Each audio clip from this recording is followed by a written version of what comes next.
Hello friends, स्वागत है आपका आपके अपने चैनल HSC स्टडी गाइड में।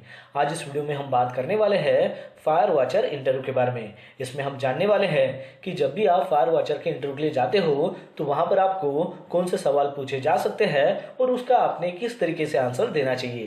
तो चलिए फिर वीडियो को स्टार्ट करते हैं। तो सबसे पहले जानते हैं कि फायर क्या होता है। तो उसकी डेफिनेशन है, fire is a chemical reactions of fuel with required amount of heat oxygen and during the reaction heat and light produces.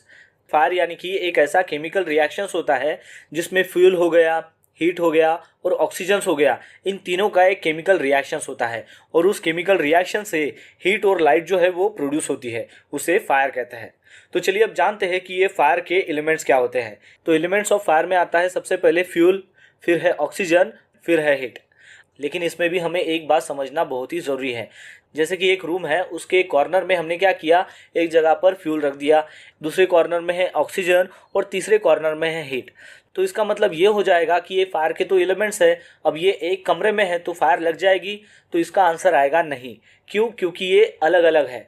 तो इसका मतलब ये है कि जब तक ये तीनों कंबाइन नहीं होंगे आपस में तब तक आग नहीं लगेगी, और ये कंबाइन होने के बाद जब तक उसमें एक केमिकल रिएक्शन, जैसे कि हमने डेफिनेशन में देखा था, वो जब तक नहीं होगा तब तक आग नहीं पकड़ेगी।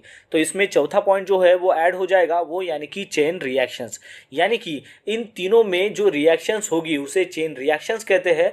वो जब तक नहीं होगी तब तक आग नहीं लगेगी। यानी कि उसके एलिमेंट्स ऑफ फायर में 4 फैक्टर आएंगे, वो हो जाएगा फ्यूल, हीट, ऑक्सीजन और लास्ट में चेन रिएक्शन। चलिए अब जानते हैं कि फायर ट्रायंगल क्या होता है। तो फायर ट्रायंगल में क्या होता है कि जैसे कि हमने इसके पहले देखा कि फायर के एलिमेंट्स क्या है, वो कौन से थे, वो 3 एलिमेंट्स थे, वो थे फ्यूल, ऑक्सीजन और हीट। अब ये जो फ्यूल, ऑक्सीजन और हीट है, इन तीनों को अगर कंबाइन किया जाए तो उसके बाद जो एक चेन रिएक्शंस फॉर्म होगी उसी को फायर ट्रायंगल कहते हैं। यानी कि फायर ट्रायंगल क्या हो जाएगा, fuel plus oxygen plus heat plus chain reactions. ये जब चारों कंबाइन होंगे तभी फायर ऑकर होगी और फिर उस फायर को फायर ट्रायंगल कहेंगे।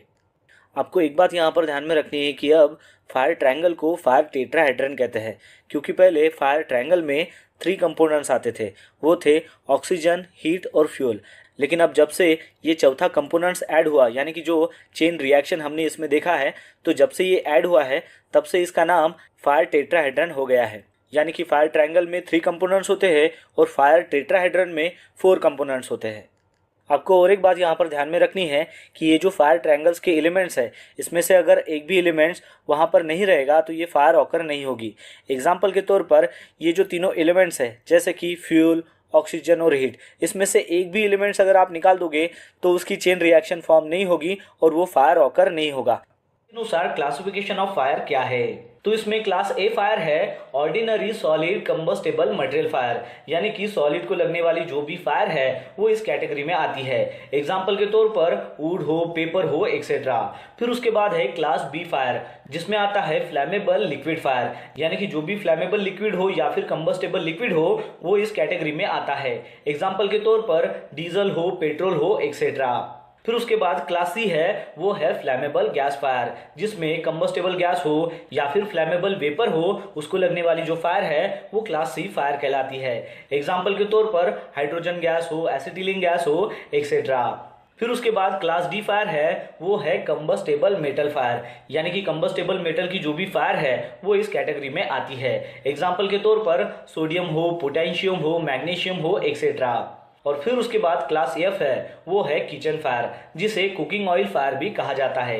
एग्जाम्पल के तौर पर वेजिटेबल ऑयल्स हो या फिर फैट्स हो। तो इस प्रकार जो है according to Indian standard total 5 classification होते हैं फायर के, जिसमें class A, class B, class C, class D और क्लास एफ आते हैं। चलिए अब जानते हैं कि according to British standard classification of fire क्या है। तो इसमें क्लास ए है ordinary solid material fire, example के तौर पर वुड हो, पेपर हो, एक्सेट्रा। क्लास बी है फ्लैमेबल लिक्विड फायर, जैसे कि एग्जाम्पल है diesel, petrol, etcetera. Class C है फ्लैमेबल गैस फायर, एग्जाम्पल है hydrogen gas, acetylene gas, etcetera. Class D fire है combustible metal fire, example sodium, potassium, magnesium, etcetera. और class F fire है cooking appliances यानी कि fats, जिसे kitchen fire भी कहा जाता है। एग्जाम्पल के तौर पर वेजिटेबल ऑयल्स एंड फैट्स। और फिर उसके बाद आता है इलेक्ट्रिकल फायर। तो दोस्तों आपको एक बात यहाँ पर समझनी है कि इलेक्ट्रिकल फायर जो है वो क्लासिफिकेशन ऑफ फायर में नहीं आता है, यानी कि इसको क्लास नहीं दिया गया है। यानी कि जब भी आप इलेक्ट्रिकल फायर का सिंबल देखोगे तो वहां पर ई टाइप का जो क्लास है वो नहीं आता है, लेकिन वहां पर इलेक्ट्रिकल सर्किट का सिंबल जरूर होता है। यानी कि ये जो है ये एक प्रकार की आग है जिसको डिवाइड यहाँ पर किया है, लेकिन इसको क्लास का फॉर्म नहीं दिया है। यानी कि इलेक्ट्रिकल इक्विपमेंट हो या फिर अप्लायंसेस हो, उसकी वजह से जब तक आग लगी है वो इस कैटेगरी में आती है जो है इलेक्ट्रिकल फायर। लेकिन जैसे ही वो इलेक्ट्रिकल का सप्लाई बंद किया जाता है तो ये जो आग है वो डिवाइड हो जाती है जो बाकी हमने क्लासेस ऑफ फायर देखे हैं उसमें। तो दोस्तों ये जो है ये बहुत बड़ा कंफ्यूजन है जो आपको समझना है। यानी कि इसमें इलेक्ट्रिकल फायर है लेकिन उसको क्लास में कंसीडर नहीं किया गया है। चलिए अब जानते हैं कि अकॉर्डिंग टू एनएफपीए 10 स्टैंडर्ड के अनुसार क्लासिफिकेशन ऑफ फायर क्या है। तो इसमें क्लास ए है ordinary solid material fire, example wood हो, पेपर हो, एक्सेट्रा। फिर उसके बाद क्लास बी है flammable liquid and gases fires, example diesel, petrol, hydrogen gas, etcetera. फिर उसके बाद क्लास सी फायर है वो है इलेक्ट्रिकल फायर, एग्जाम्पल कि जो भी एनर्जाइज इलेक्ट्रिकल इक्विपमेंट है इसको अगर आग लगती है तो वो इलेक्ट्रिकल फायर यानी कि क्लास सी कैटेगरी में आती है। फिर उसके बाद है क्लास डी फायर जो है combustible metal fire, example sodium हो, पोटेशियम हो, मैग्नीशियम हो, एक्सेट्रा।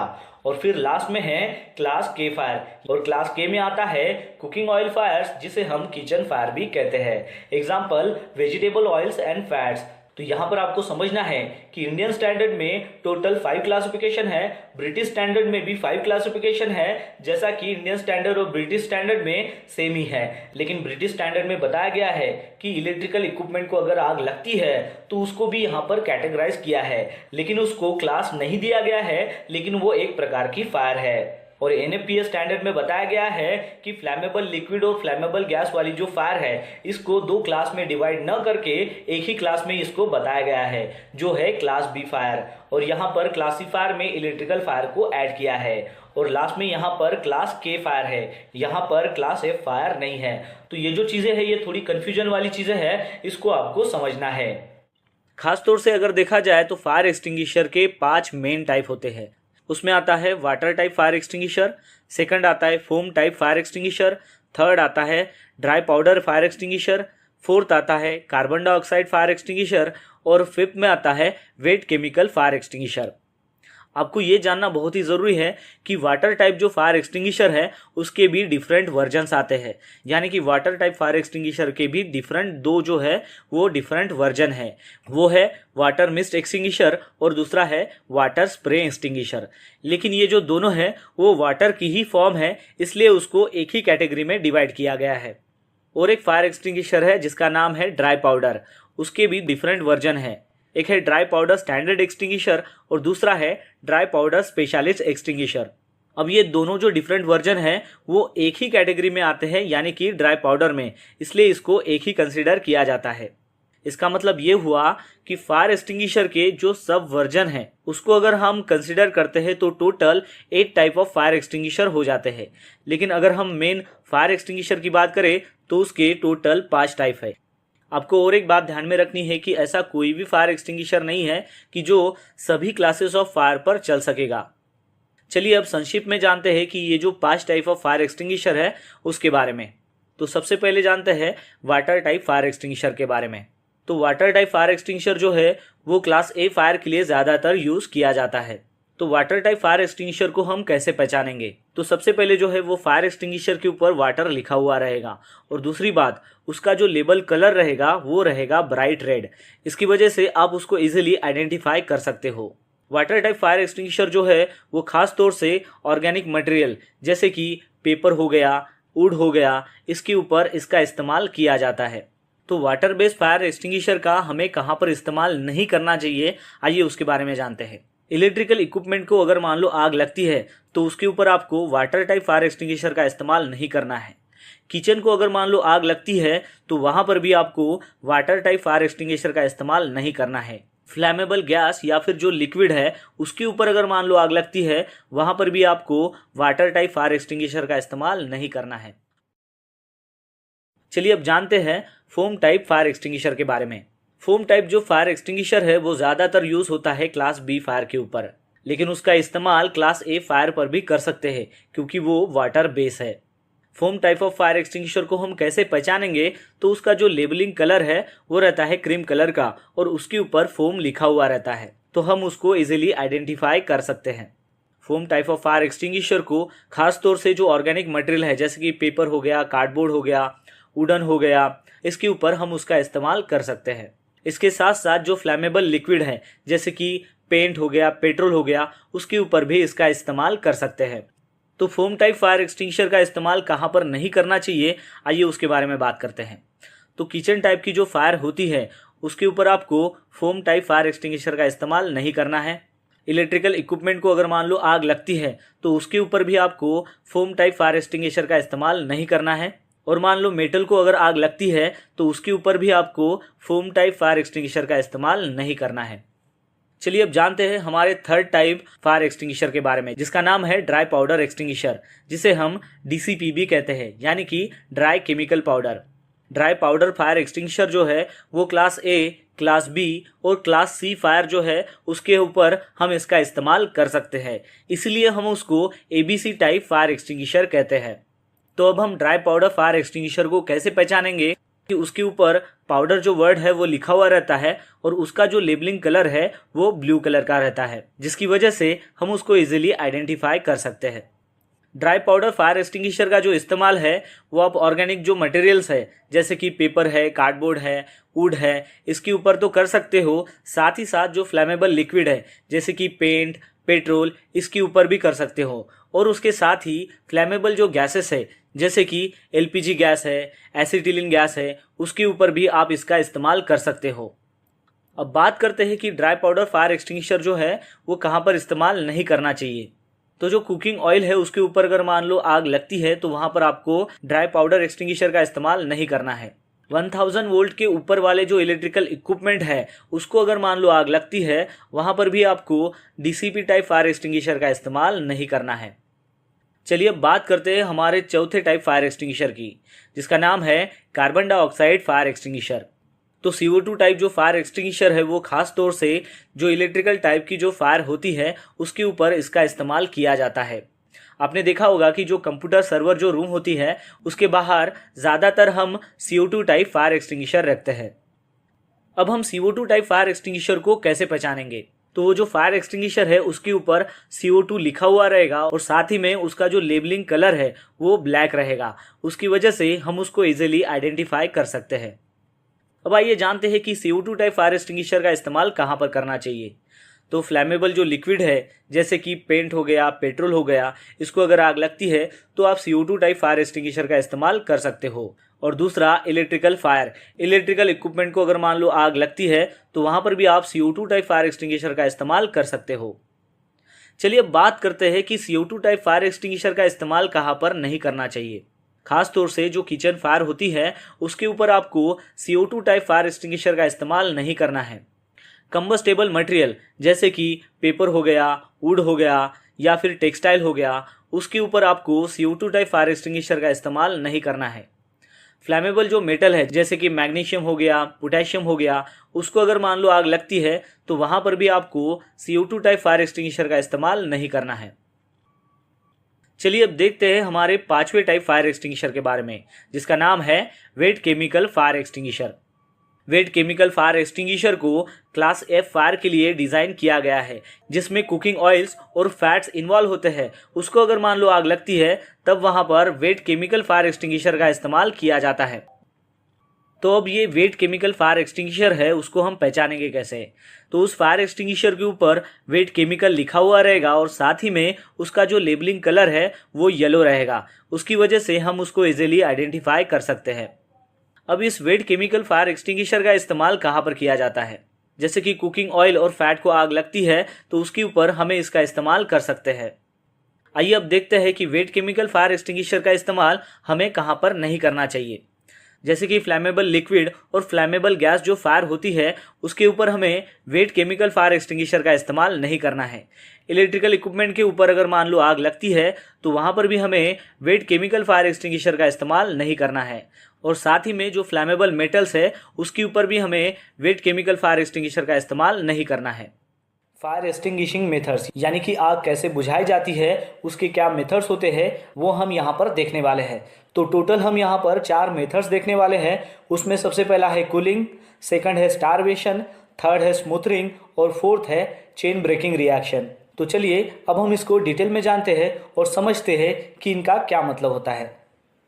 तो दोस्तों, आपको ये पता होना चाहिए कि कोई भी आग लगने के लिए 3 चीज़ें बहुत ही ज़रूरी होती है। उसमें हीट, फ्यूल और ऑक्सीजन, ये जब तीनों चीज़ें मिलेगी तभी आग लगेगी। और इसमें से अगर एक भी चीज़ अगर हमने निकाल दिया तो आग नहीं लगेगी। तो उसी मेथड को हम यहाँ पर अभी अप्लाई करने वाले हैं। तो सबसे पहली मेथड है कूलिंग मेथड। इसमें हम क्या करते हैं कि जो फायर का जो सीन होता है उसमें से हम हीट को रिमूव करते हैं, उसे कूलिंग मेथड कहते हैं। और इस हीट को हम रिमूव करने के लिए बाय यूजिंग वाटर जो है वो इस्तेमाल कर सकते हैं, या फिर फोम टाइप जो फायर एक्सटिंग्विशर है उसका भी हम इस्तेमाल कर सकते हैं। फिर उसके बाद है स्टारवेशन मेथड। इसमें क्या होता है कि जो फायर का जो सीन होता है उसमें से हम फ्यूल को रिमूव करते हैं, उसी को स्टारवेशन मेथड कहते हैं। और ये फ्यूल को हम कैसे रिमूव कर सकते हैं, तो जो भी फ्यूल का सप्लाई है उसको हम कट करके इस फ्यूल को रिमूव कर सकते हैं। फिर उसके बाद है स्मूथरिंग मेथड। इसमें हम क्या करते हैं कि जो फायर का सीन होता है उसमें से हम ऑक्सीजन को रिमूव करते हैं, उसी मेथड को स्मूथरिंग मेथड कहते हैं। और इस ऑक्सीजन को हम कैसे रिमूव कर सकते हैं, तो उसके लिए हम CO2 फायर एक्सटिंग्विशर या फिर DCB फायर एक्सटिंग्विशर का इस्तेमाल करके हम ऑक्सीजन को रिमूव कर सकते हैं। और फिर उसके बाद हमारी मेथड है चेन ब्रेकिंग रिएक्शन। इसमें हम क्या करते हैं कि जो फायर की जो चेन होती है उस चेन को हम DCB फायर एक्सटिंग्विशर का इस्तेमाल करके भी तोड़ सकते हैं, या फिर ब्लैंकेटिंग का इस्तेमाल करके भी उस चेन रिएक्शन को तोड़ सकते हैं। इस चेन रिएक्शन में क्या होता है कि किसी एजेंट को हमें अप्लाई करना पड़ता है उस केमिकल चेन रिएक्शन के ऊपर, ताकि वो जो जलने वाली जो प्रोडक्ट्स है उसमें ब्रेकडाउन कर सके। और ये जो ब्रेकडाउन है ये हीट या फिर ऑक्सीडाइजेशन के ज़रिए होता है। तो ये जो चारों मेथड है इसमें से अगर हमने किसी एक को भी अगर इंटरफेयर कर लिया, यानी कि किसी एक को भी अगर रिमूव कर लिया, तो हम फायर को बढ़ने से रोक सकते हैं। What is the pass rule, यानी कि फायर एक्सटिंग्विशर को ऑपरेट करने का पास रूल क्या होता है उसके बारे में बताइए। तो आपको बताना है P स्टैंड फॉर होता है पुल द पिन, यानी कि फायर एक्सटिंग्विशर की जो लॉक पिन होती है उसको आपको पुल करना है। फिर उसके बाद है A स्टैंड फॉर होता है aim at the base of fire, यानी कि जहां पर भी आग लगी है वहां पर आपको निशाना साधना है। फिर उसके बाद है S यानी कि स्क्वीज द ट्रिगर, यानी कि फायर एक्सटिंग्विशर का जो ट्रिगर है वो आपको दबाना है। और फिर उसके बाद का लास्ट का S आता है वो है sweep to side by side, यानी कि आपको अभी फायर एक्सटिंग्विशर जो है वो साइड बाय साइड जो है वो आपको स्वीप करना है। तो इस तरीके से ये पास रूल होता है फायर एक्सटिंग्विशर को ऑपरेट करने का। फिर उसके बाद आपको क्वेश्चन पूछा जा सकता है कि वेल्डिंग के लिए आप क्या प्रिकॉशन ले सकते हो। तो उसके लिए आप आंसर दे सकते हो कि जो भी कंबस्टेबल मटेरियल है उस प्लेस में जहां पर भी वेल्डिंग हो रही है तो उसको सबसे पहले रिमूव करना है। फिर उसके बाद है कि जो भी वर्क एरिया है उसको क्लियर करना है, और जो भी वुडन की चीजें होंगी फ्लोर के ऊपर तो उसको आपको कवर करना है, वो भी फायर प्रूफ ब्लैंकेट के साथ में। फिर उसके बाद है कि जो भी वर्क एरिया है उसके अराउंड में आपको फायर ब्लैंकेट का जो बूथ है उसको आपको बनाना है। फिर उसके बाद आप बोल सकते हो कि जो भी वेल्डिंग मशीन है उसका डबल अर्थिंग होना चाहिए। फिर उसके बाद है कि जो भी वेल्डिंग एरिया है वो ड्राई होना चाहिए और वाटर से फ्री होना चाहिए। फिर उसके बाद है कि जहां पर भी वेल्डिंग हो रही है वहां पर फायर एक्सटिंग्विशर या फिर सैंड बकेट जो है वो उसके नियर बाय में होना चाहिए। फिर उसके बाद है कि जो भी वेल्डिंग का वर्क एरिया है उसको आपको बैरिकेड करना है और वहां पर साइन बोर्ड जो है वो लगाना है। फिर उसके बाद है कि वेल्डिंग ऑपरेशन करते वक्त जो भी मैंडेटरी पीपीज हो या फिर जॉब रिलेटेड जो भी पीपीज हो, जैसे कि लेदर हैंड ग्लोव्स हो, गॉगल्स हो, हेलमेट्स हो, ये सभी पहनना होता है। फिर उसके बाद है कि वेल्डिंग ऑपरेशन अगर स्टॉप हो जाता है तो उसका जो स्विच है वो पावर ऑफ किया है कि नहीं किया है वो भी कंफर्म करना होता है। फिर उसके बाद का क्वेश्चन आपको पूछा जा सकता है कि एक थ्रैश बिन है जिसमें फुल ऑफ पेपर है, यानी कि पूरा पेपर से जो है वो थ्रैश बिन भरा हुआ है और उसको सिगरेट की वजह से जो है वो आग लगती है, तो कौन सा जो फायर एक्सटिंग्विशर है वो आप इसके ऊपर इस्तेमाल करोगे। तो इसके लिए आप आंसर दे सकते हो कि ये जो फायर है ये कंबस्टेबल मटेरियल को लगने वाली फायर है, यानी कि ये जो फायर है ये क्लास A कैटेगरी में आती है। तो इसके लिए क्लास A फायर एक्सटिंग्विशर जो है वो इस्तेमाल करना है। एग्जाम्पल के तौर पर वाटर टाइप फायर एक्सटिंग्विशर का हम यहाँ पर इस्तेमाल कर सकते हैं इस आग को बुझाने के लिए। कि फ्लैश पॉइंट यानी कि होता क्या है, तो किसी भी पर्टिकुलर मटेरियल का फ्लैश पॉइंट यानी कि उसका जो लोवेस्ट टेम्परेचर होता है जहां पर वेपर जो है वो फॉर्म होते हैं, जब वहाँ पर इग्निशन सोर्स जो है वो प्रेजेंट होता है, यानी कि इग्निशन सोर्स वहाँ पर प्रेजेंट है और वो जो पर्टिकुलर मटेरियल है उसको वहाँ पर इससे जो है हीट मिल रही है, टेम्परेचर मिल रहा है। तो वो जो लोवेस्ट टेम्परेचर है जहाँ पर इस पर्टिकुलर मटेरियल का वेपर जहाँ पर निकलता है और वो वेपर निकलने के बाद वहाँ पर इग्नाइट हो जाता है, तो वो लोवेस्ट टेम्परेचर में जहाँ पर इग्नाइट होता है in the presence of ignition source, उसे फ्लैश पॉइंट कहा जाता है। फ्लैश पॉइंट जो है वो फ्लैश को प्रोड्यूस करता है जब वहाँ पर इग्निशन सोर्स प्रेजेंस होता है। एग्जाम्पल के तौर पर डीजल का जो फ्लैश पॉइंट होता है वो 52 टू 96 डिग्री सेल्सियस तक होता है। आपको एक बात यहाँ पर ध्यान में रखनी है कि किसी भी लिक्विड का जो फ्लैश पॉइंट है वो चेंज हो सकता है, क्योंकि वो जो है वो डिपेंड होता है कि अराउंड में जो भी एयर है उसके ऊपर क्या प्रेशर है। चलिए अब जानते हैं कि फायर पॉइंट यानी कि क्या होता है।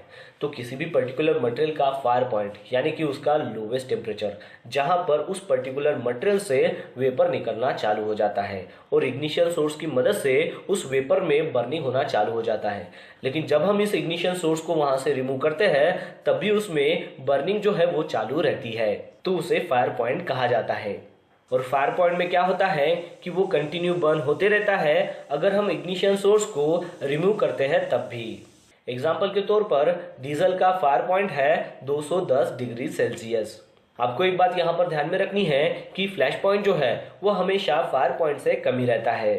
तो आशा करता हूँ कि आपको इस वीडियो के माध्यम से पता चल गया होगा फायर वॉचर इंटरव्यू के बारे में कि वहां पर आपको कौन से सवाल पूछे जा सकते हैं और उसका आपने किस तरीके से आंसर देना चाहिए। तो बस आज के लिए इतना ही, मिलता है नेक्स्ट वीडियो में एक नए टॉपिक के साथ में।